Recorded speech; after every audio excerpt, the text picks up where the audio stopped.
Hello dear student, मैं सोनू कुमार झा आप लोगों को अपने यूट्यूब चैनल पे स्वागत करता हूं। जैसा कि मैंने बताया हुआ था कि प्रत्येक दिन बीकॉम थर्ड पार्ट की सिलेबस से cost accounting, tax accounting, auditing और एफएम के बारे में हम लोग पढ़ेंगे। बट लास्ट के 2 दिनों से कुछ फैमिली इशू के कारण मैं आप लोगों को वीडियो प्रोवाइड नहीं कर रहा था, बट आज से फिर से रेगुलरली आप लोग को वीडियो मिलना शुरू हो जाएगा। तो चलिए आज हम लोग बीकॉम थर्ड पार्ट की सिलेबस से कॉस्ट अकाउंटिंग को शुरू करते हैं। मैंने बताया हुआ था कि आप लोगों को जो कॉस्ट अकाउंटिंग पढ़ाऊंगा वो डॉक्टर एम.एल. अग्रवाल के बुक से पढ़ाऊंगा। Doctor M L. अग्रवाल की बुक से, जिनका पूरा नाम होता है मोहन लाल अग्रवाल। और इसमें हम लोग प्रैक्टिकल लेसन शुरू करेंगे। इसकी जो प्रैक्टिकल लेसन शुरू होती है वो हम लोग का लेसन होगा यूनिट कॉस्टिंग, यूनिट कॉस्टिंग या आउटपुट कॉस्टिंग। इस लेसन को शुरू करने से पहले हम लोग कॉस्ट अकाउंटिंग के कुछ बेसिक पॉइंट्स पे डिस्कस कर लेते हैं।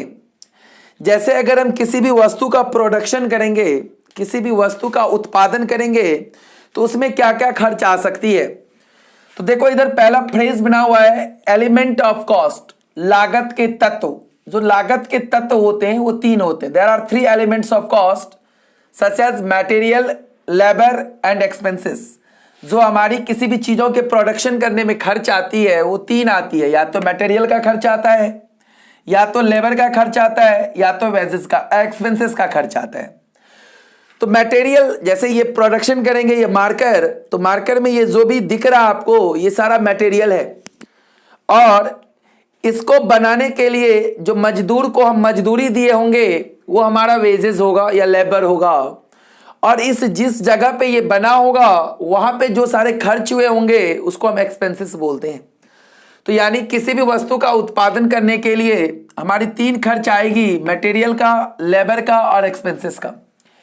मटेरियल हमारे 2 प्रकार के होते हैं। मटेरियल जो होता है वो 2 प्रकार का होता है, एक डायरेक्ट मटेरियल, एक इनडायरेक्ट मटेरियल। ठीक इसी प्रकार से लेबर भी 2 होता है, डायरेक्ट लेबर, इनडायरेक्ट लेबर।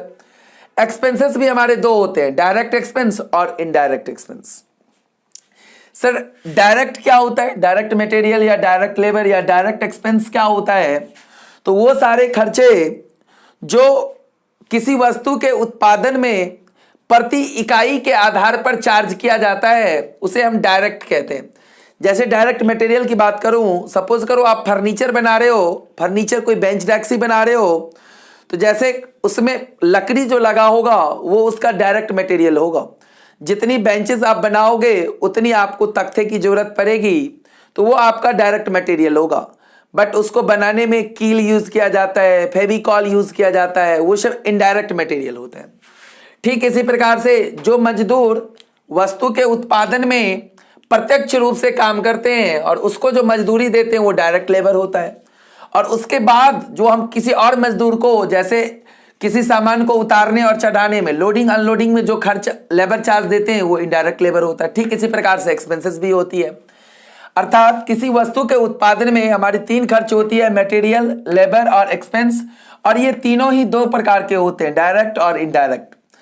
अगर मैं प्राइम कॉस्ट की बात करूं, मुख्य लागत, डायरेक्ट कॉस्ट, तो इसका मतलब होता है डायरेक्ट मटेरियल, डायरेक्ट लेबर और डायरेक्ट एक्सपेंस। इस तीनों को अगर एक साथ जोड़ेंगे तो हम इसे बाबू प्राइम कॉस्ट या डायरेक्ट कॉस्ट कहेंगे।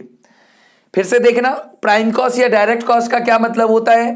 Direct material plus direct labour plus direct expense, इन तीनों को एक साथ जोड़ेंगे तो इसे हम प्राइम कॉस्ट बोलते हैं। ठीक इसी प्रकार से इनडायरेक्ट मटेरियल, इनडायरेक्ट लेबर और इनडायरेक्ट एक्सपेंस, इन तीनों को अगर एक साथ जोड़ेंगे तो ये हमारा ओवरहेड्स कहलाएगा। ओवरहेड्स का मतलब होता है ऊपरी व्यय। तो ओवरहेड्स हमारे 3 प्रकार के होते हैं जो आगे अभी डिस्कस करने वाले हैं। तो सबसे पहले हम लोग ये डिस्कस करें, ये जो कॉस्ट होती है, जैसे कि ऊपर आपने पढ़ा प्राइम कॉस्ट, और प्राइम कॉस्ट का ही दूसरा नाम है डायरेक्ट कॉस्ट। आखिर ये कॉस्ट कितनी प्रकार की होती है? तो कॉस्ट हमारे 4 प्रकार के होते हैं। आप यहां देख सकते हो टाइप्स ऑफ कॉस्ट। कॉस्ट जो हमारी होती है वो 4 प्रकार की होती है। पहला प्राइम कॉस्ट, जो आपने देखा प्राइम कॉस्ट कैसे आता है, direct material plus direct labour plus direct expense, तीनों को एक साथ जोड़ेंगे तो हमें प्राइम कॉस्ट मिलेगा। दूसरा कॉस्ट होता है हमारा वर्क कॉस्ट। वर्क कॉस्ट को आप फैक्ट्री कॉस्ट भी बोल सकते हो। वर्क कॉस्ट को बाबू आप फैक्ट्री कॉस्ट भी बोल सकते हो। तीसरा कॉस्ट आएगा हमारा कॉस्ट ऑफ प्रोडक्शन या ऑफिस कॉस्ट, और चौथी कॉस्ट आएगी टोटल कॉस्ट। अब ये कॉस्ट कैसे निकाला जाएगा ये अभी आगे बताता हूं। जैसे कि अभी आपने प्राइम कॉस्ट तो आपने समझ लिया। प्राइम कॉस्ट निकालने के लिए डायरेक्ट मटेरियल, डायरेक्ट लेबर और डायरेक्ट एक्सपेंस, इस तीनों को अगर एक साथ जोड़ोगे तो प्राइम कॉस्ट, और ये आगे की cost work cost, cost of production और टोटल कॉस्ट कैसे निकाला जाएगा ये अभी आगे बताता हूं। अगली पॉइंट्स थी हमारी ये ओवरहेड्स। ओवरहेड्स मैंने अभी अभी बताया, indirect material plus indirect labour plus indirect expense. आप इन तीनों को एक साथ जोड़ोगे तो आपको मिलेगा ओवरहेड्स। ये ओवरहेड्स हमारे तीन प्रकार के होते हैं। ये बाबू ओवरहेड्स जो हमारी होती है, ओवरहेड्स ऊपरी व्यय, ये तीन प्रकार का होता है। एक फैक्ट्री ओवरहेड्स होता है, एक ऑफिस ओवरहेड्स होता है, और एक सेलिंग एंड डिस्ट्रीब्यूशन ओवरहेड्स होता है। तो फैक्ट्री ओवरहेड्स के अंदर फैक्ट्री के सारे खर्चे को इंक्लूड किया जाता है। वह सभी खर्च जो फैक्ट्री के अंदर होती है, जो फैक्ट्री से संबंधित होती है, वो फैक्ट्री ओवरहेड्स कहलाती है। जैसे indirect material, indirect labour, indirect expense. Factory expense मैंने इकट्ठे लिख दिया, जैसे कि फैक्ट्री के अंदर कोल लगती है, गैस लगती है, वाटर लगती है, फैक्ट्री की रेंट आती है, फैक्ट्री की लाइट बिल आती है, तो वो सारे ही खर्चे हमारे फैक्ट्री ओवरहेड्स के नीचे जाएंगे। और जो खर्चे ऑफिस से रिलेटेड होते हैं, जैसे कि ऑफिस का रेंट, ऑफिस स्टाफ की सैलरी, ऑफिस की लाइट बिल, ऑफिस की water bill, legal expense, administrative expense, printing and stationery, postage and stationery, ये सारे ही खर्चे हमारे ऑफिस ओवरहेड्स के नीचे जाएंगे। Printing and stationery etcetera. आगे जब क्वेश्चन बनाने लगेंगे तब हम देखेंगे। और इसमें क्या आएगा, और लास्ट आती है सेलिंग एंड डिस्ट्रीब्यूशन ओवरहेड्स। जो सेलिंग और डिस्ट्रीब्यूशन से रिलेटेड होते हैं वो सारे खर्चे हमारे सेलिंग एंड डिस्ट्रीब्यूशन ओवरहेड्स के नीचे जाते हैं। जैसे आप प्रचार करवाते हो, एडवर्टीजमेंट, विज्ञापन, वो इसलिए करते हैं ताकि हमारा सेल बढ़े, तो ये हमारा सेलिंग ओवरहेड्स के नीचे जाएगा। कस्टमर को डिस्काउंट भी इसीलिए देते हैं ताकि हमारे व्यापार का सेल बढ़े, तो ये भी हमारी सेलिंग ओवरहेड्स होगी। कमीशन, हम एजेंट को नियुक्त करते हैं ताकि हमारा सामान ज़्यादा से ज़्यादा बिके, तो उसको जो कमीशन देंगे वो कमीशन भी सेलिंग ओवरहेड्स होगा। सेलिंग एक्सपेंस होगा, डिस्ट्रीब्यूशन एक्सपेंस होगा, ये सारे ही खर्चे हमारे सेलिंग एंड डिस्ट्रीब्यूशन ओवरहेड्स के नीचे आएगा। अब प्रश्न उठता है कि प्राइम कॉस्ट तो हमें पता हो गया, डायरेक्ट मटेरियल, डायरेक्ट लेबर और डायरेक्ट एक्सपेंस को एक साथ जोड़ेंगे तो प्राइम कॉस्ट मिल जाएगा। अब ये वर्क कॉस्ट कैसे मिलेगा, कॉस्ट ऑफ प्रोडक्शन कैसे मिलेगा, टोटल कॉस्ट कैसे मिलेगा, तो इसके लिए चलो हम लोग एक चार्ट बनाते हैं, एक टेबल बनाते हैं, उसकी मदद से हम लोग देखते हैं। बाबू देखो, ये हमारी स्टेटमेंट ऑफ कॉस्ट बनानी पड़ेगी। हमें क्वेश्चन बताएगा या तो स्टेटमेंट ऑफ कॉस्ट बनाने के लिए, या तो कॉस्ट शीट बनाने के लिए, या तो कंपैरेटिव कॉस्ट शीट बनाने के लिए। तो एक नॉर्मल सा हम लोग cost sheet statement of cost देखते हैं किसे हम लोग कैसे कैलकुलेट करेंगे। ये अभी हमने पढ़ा पीछे कि डायरेक्ट मटेरियल, डायरेक्ट लेबर और डायरेक्ट एक्सपेंस एक साथ जोड़ोगे तो आपको ये प्राइम कॉस्ट मिलेगा। ये अभी हमने पढ़ा कि डायरेक्ट मटेरियल, डायरेक्ट लेबर और डायरेक्ट एक्सपेंस को एक साथ जोड़ेंगे तो क्या मिलेगा, प्राइम कॉस्ट।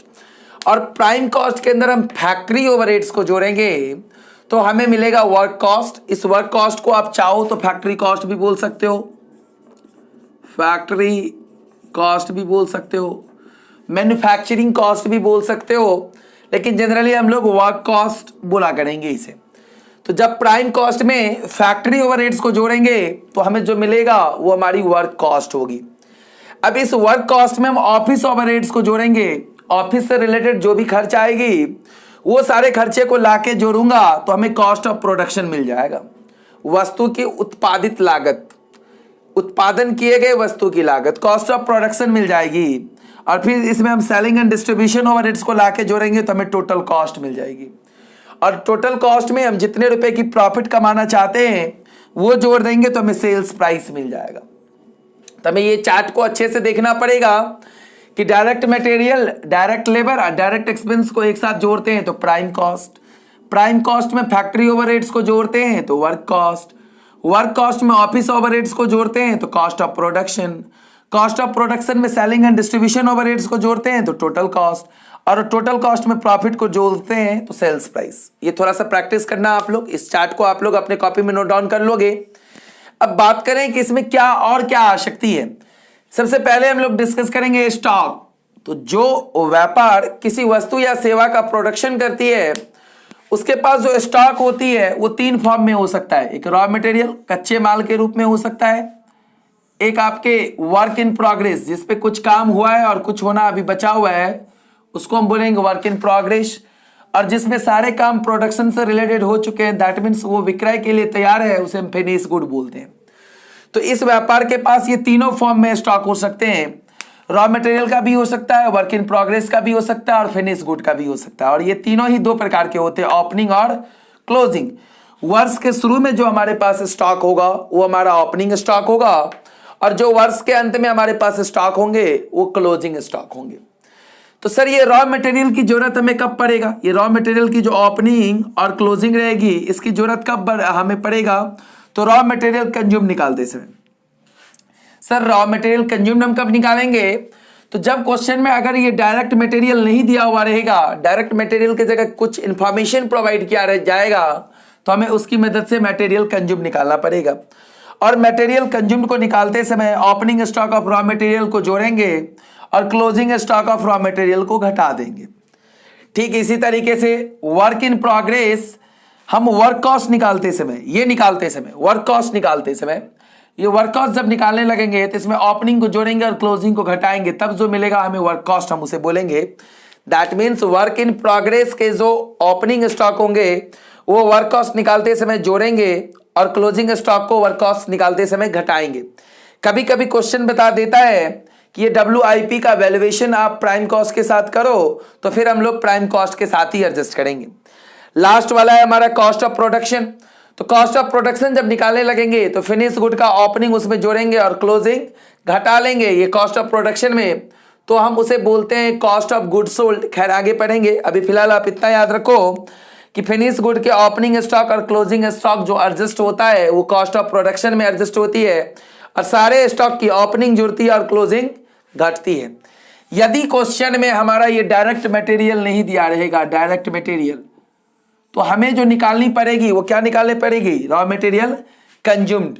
और रॉ मटेरियल कंज्यूम्ड की कैलकुलेशन हम कैसे करेंगे? तो इधर आ जाओ, देखो calculation of raw material consumed. तो जो हमारे पास रॉ मटेरियल का ओपनिंग स्टॉक होगा, opening stock of raw material, सबसे पहले उसे लिखेंगे और वस्तु को रॉ मटेरियल वस्तु को बनाने के क्रम में जो जो माल पे खर्च हुआ है वो सारे को आप ऐड कर लो। जैसे मान लो इस साल में मैंने कुछ और रॉ मटेरियल को खरीदा, परचेज ऑफ रॉ मटेरियल। इस रॉ मटेरियल को लाने में भाड़ा लगा, कैरेज या फ्रेट, दोनों का मतलब भाड़ा ही होता है ऑन रॉ मटेरियल, तो वो भी जोड़ लेंगे। ऑक्ट्री एंड कस्टम ड्यूटी, ये कस्टम ड्यूटी और ऑक्ट्री होती है जैसे किसी दूसरे राज्य से आप सामान मंगा रहे हो तो जब आप अपने राज्य में प्रवेश करते हो तो कुछ सीमा शुल्क देना पड़ता है। क्या हुआ? तो सीमा शुल्क जो हम लोग देंगे ऑक्ट्री एंड कस्टम ड्यूटी, तो वो इस पे खर्च होगा इसलिए इस पे जोड़ देंगे। और कोई अगर डायरेक्ट एक्सपेंस होता है इस मटेरियल रॉ मटेरियल के ऊपर तो इन सारे आइटम को जोड़ के हम ओपनिंग स्टॉक में जोड़ देंगे। जो वैल्यू आएगा उसमें से कुछ आइटम को लेस करेंगे। जैसे closing stock of raw material, जो रॉ मटेरियल हमारे पास अभी भी बचा हुआ है, कुछ मटेरियल हमने लाया था यूज करने के लिए लेकिन किसी और को जरूरत पड़ गया तो मैंने उसको कुछ पार्ट बेच लिया, तो जो बेच लिया उसे भी लेस कर लेंगे। कॉस्ट ऑफ मटेरियल सोल्ड, सामान जहां से खरीदा था उसमें कुछ डिफेक्ट था तो उसको हमने रिटर्न कर लिया, मटेरियल रिटर्न टू सप्लायर, वो भी लेस कर लेंगे। एबनॉर्मल वेस्टेज ऑफ मटेरियल, कुछ एबनॉर्मल असामान्य प्रकृति की क्षति हो जाती है तो वो भी घटा लेंगे। और कुछ स्क्रैप जो बच जाता है उसको अगर हम बेचते हैं, सेल ऑफ वेस्ट या स्क्रैप मटेरियल, तो इसे भी घटा लेंगे। इन सारे आइटम को जब घटा लेंगे तो हमें मिलेगा रॉ मटेरियल कंज्यूम्ड मिलेगा। अब आपको देखना पड़ेगा कि इसमें क्या क्या हो। सारे क्वेश्चन में ये सारे इंफॉर्मेशन प्रोवाइड करे जरूरी नहीं है, कुछ में आपको 3 ही चीज दे देगा, opening stock of raw material, purchase of raw material और closing stock of raw material. तो इसी की मदद से आप निकालना। अब ये डिपेंड करता है क्वेश्चन के ऊपर कि क्वेश्चन क्या इंफॉर्मेशन प्रोवाइड करेगा। आप लोग इसे अपने कॉपी में नोट डाउन कर लोगे और कल से हम लोग इसमें प्रैक्टिकल टॉपिक शुरू करेंगे यूनिट कॉस्टिंग के बारे में। तो कल हम लोग यूनिट कॉस्टिंग भी पढ़ेंगे। यूनिट कॉस्टिंग क्या होता है, यूनिट कॉस्टिंग का दूसरा नाम है आउटपुट कॉस्टिंग, ये क्या होता है। तो कल की क्लास में हम इसके बारे में डिस्कस करेंगे और कल से प्रैक्टिकल भी हम लोग पढ़ना शुरू करेंगे। चलिए बाबू, तब तक के लिए बाय बाय, टाटा।